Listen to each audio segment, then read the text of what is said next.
Hello, welcome to Unicorn Princess Tarot. So, ito yung reading natin for Water Sign, Cancer, Scorpio, and Pisces. Take only what resonates, guys. Para sa mga gustong magpa-personal reading, Jing Tarot Reader, i-search mo na lang siya sa Facebook. And if you want, nagbubook ako or available pa yung astrological reading. Kung gusto mo, wait lang, inahis ko lang yung card, Kung gusto mo, pwede kang mag-inquire doon sa Virgo Philippines at gmail.com. I-message mo na lang or ito screenshot mo na lang to. Ayan. Actually, nakalagay dito July pero until end of August, ayan, pwede akong mag-accept pa. Okay, let's start.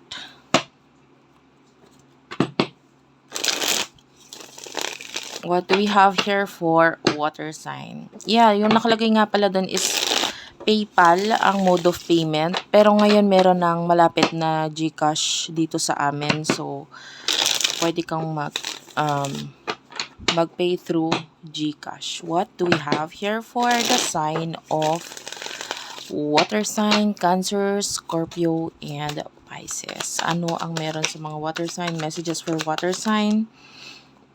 Water sign, Queen of Swords, Four of Swords, Knight of Cups, okay.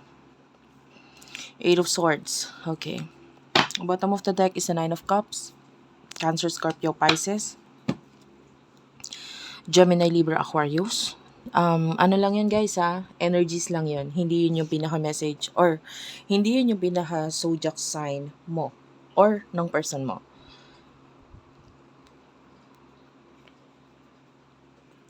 But there's a heavy air sign dito. So, you could be dealing with an air sign, Gemini, Libra, Aquarius. So, I feel like some of you are stuck sa something. If not, kung hindi man, you are currently nasa isang situation. And I feel like wala kang ginagawa regarding that situation. I mean, there's a high chance na you are in love with someone na Nine of Cups, this is showing us other options. Pero with the Four of Cups, hindi mo ginagawa yung actions na dapat mong gawin with that person. Maybe may mga naging conflict in the past na naging dahilan kung bakit pinush mo yung taong to.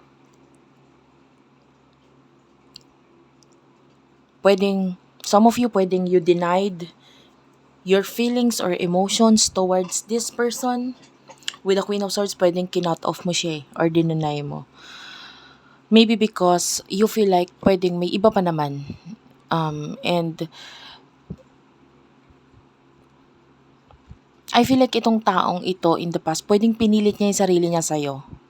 Ganon. And then, I feel like kino-consider mo siya that time, but then, mas inisip mo yung mga, I don't know, some of you tinulak mo pinush mo siya palayo sa'yo.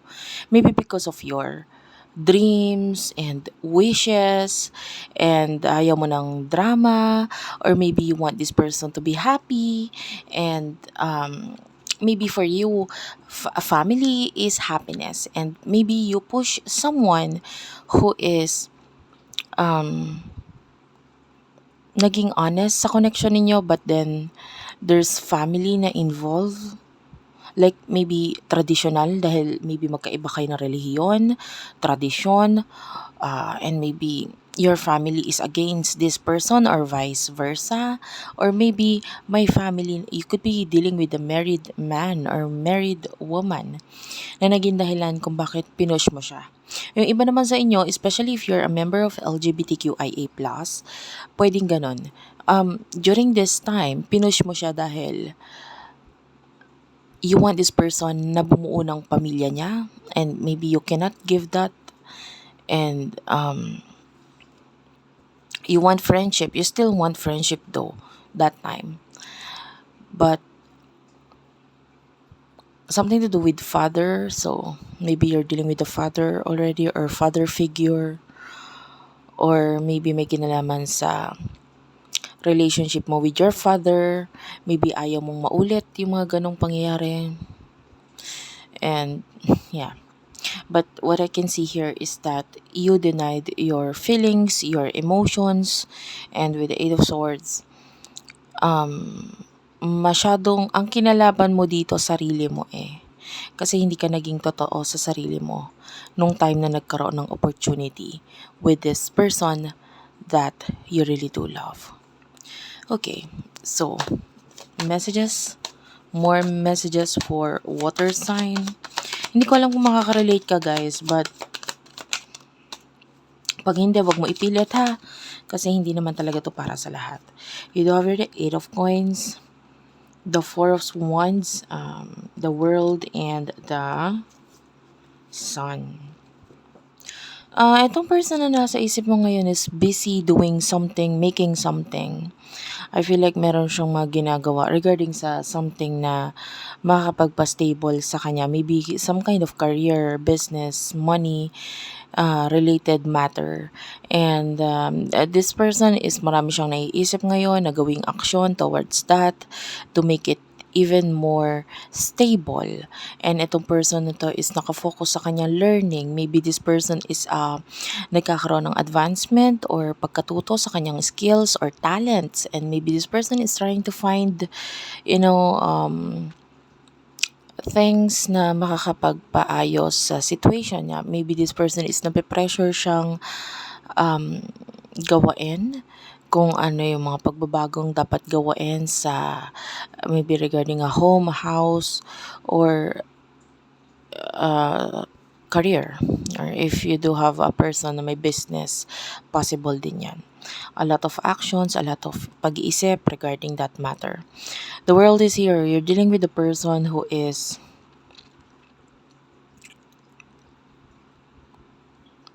I feel like naging open siya sa'yo.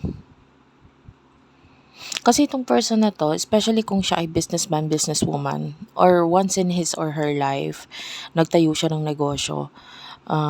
Pwedeng hanggang ngayon nandun yung negosyo or pwedeng tinanggal or wala na yung negosyo. It doesn't matter. Or maybe nung kabataan niya pa yung negosyo na yon, it doesn't matter. It's kind of like a businessman, businesswoman energy. And with the sun, nakikita natin na kung ganun siya na tao, especially, hindi ko sinabing negosyante yung person mo, pero especially lang. Why? Kasi the sun is here, masyado siyang positibo mag-isip. And maybe naging open itong person na to in the past because this person is masyadong positive with regards sa kanyang emotions, sa iyong emotions. And this person is pwedeng nagkaroon nga kasi ng opportunity.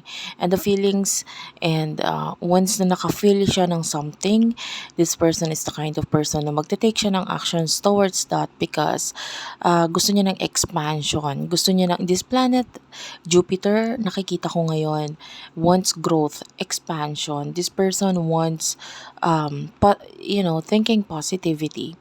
Katulad ng isang negosyante, siya talaga mag-isip. Pati sa pakikipag-relasyon or connect. No, hindi lang, I feel like sa'yo, yan, especially sa'yo, this person is like a planet Jupiter. Pag nakipag-connect siya, pag nakipag-communicate siya, mahaba siyang mag-explain or maybe mahaba siyang mag-type ng messages and maybe in the past, ganon. Hindi ko sinasabing ngayon because the energy is past. So, and this person is like may padalos-dalos siyang mga actions and katulad nga ng, katulad ng isang negosyante yung kanyang energy. So, parang risk taker itong person na ito. And that happened in the past, okay? Because I can see the 8th house ngayon sa astrology. Well, it is talking about the 8th house is talking about death. So, death and rebirth. So, ngayon, pwedeng itong person na ito is once na nag-end yung mga ginagawa niya because natanggap niya na, pwedeng gano'n, na yung opportunity is hindi possible. So, it's like, okay, move on, next.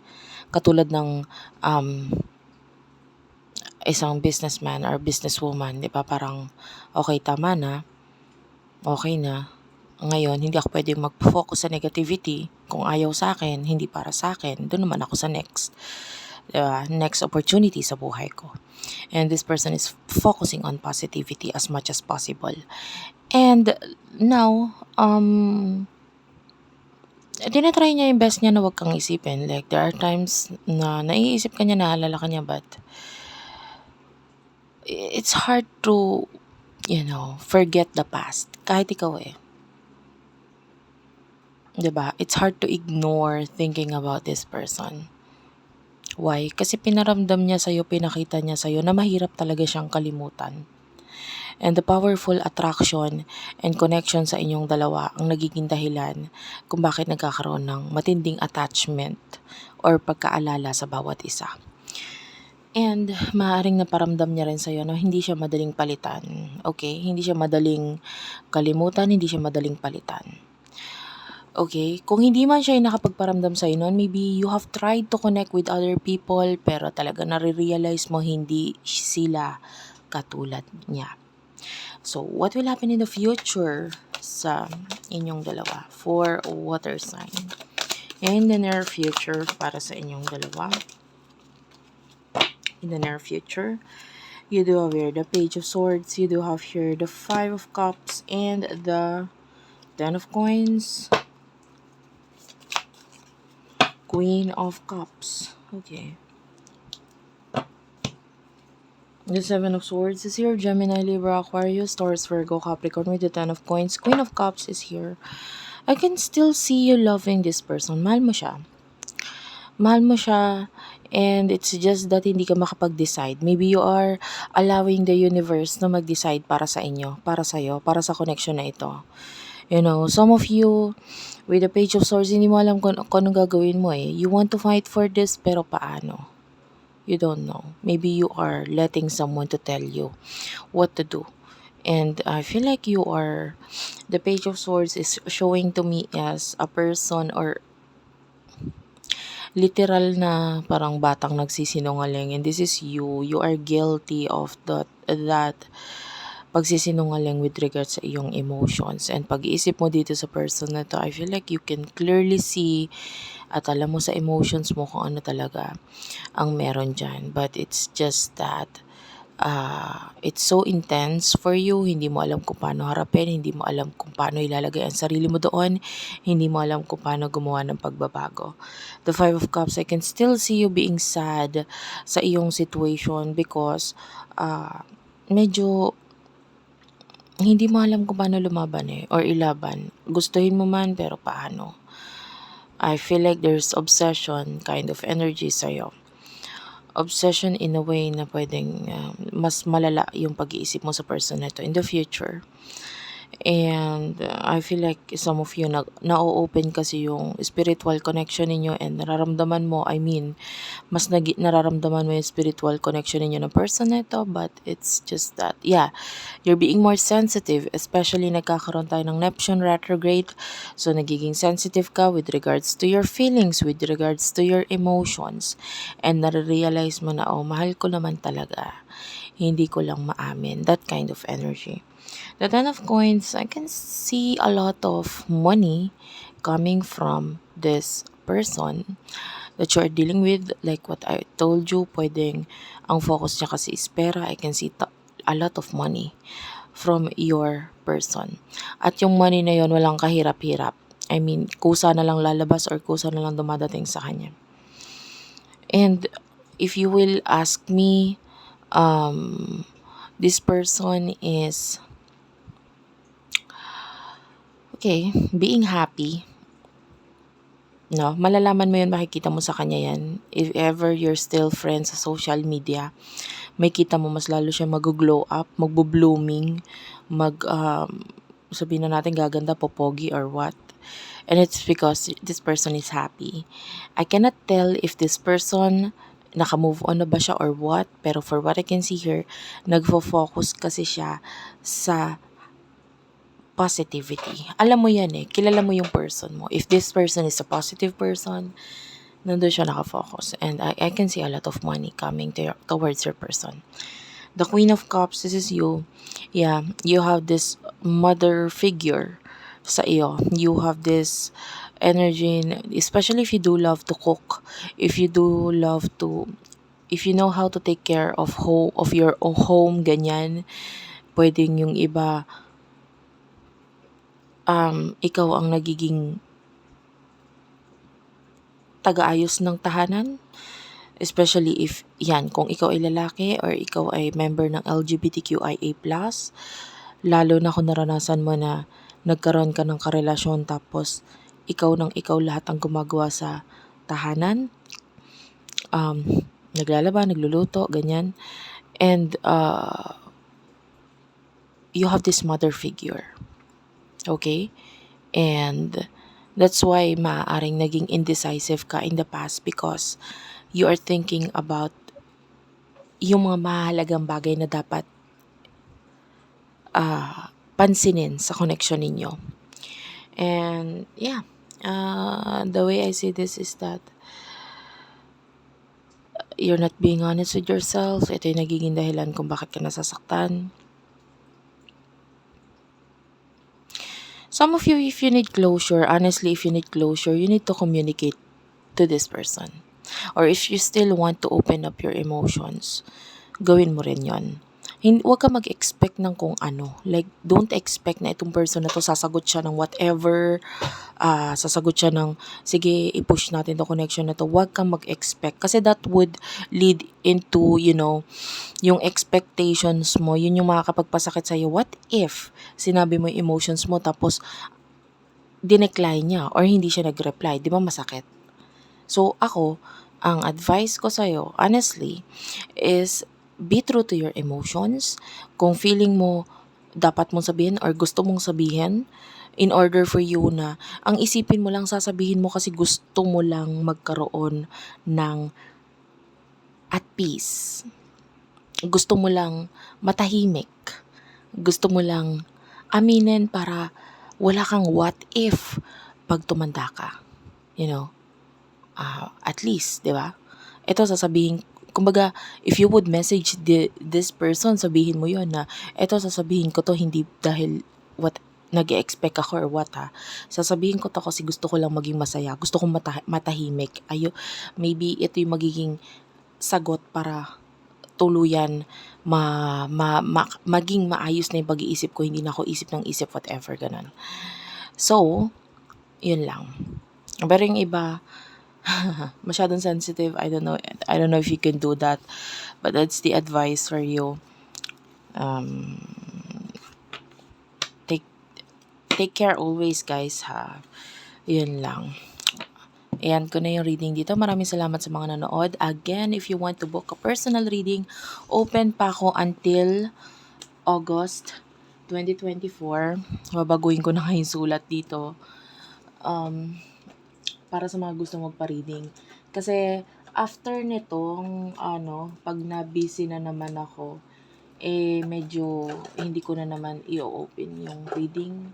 But if you want, eto astrological reading na may kasama siyang tarot advice, okay?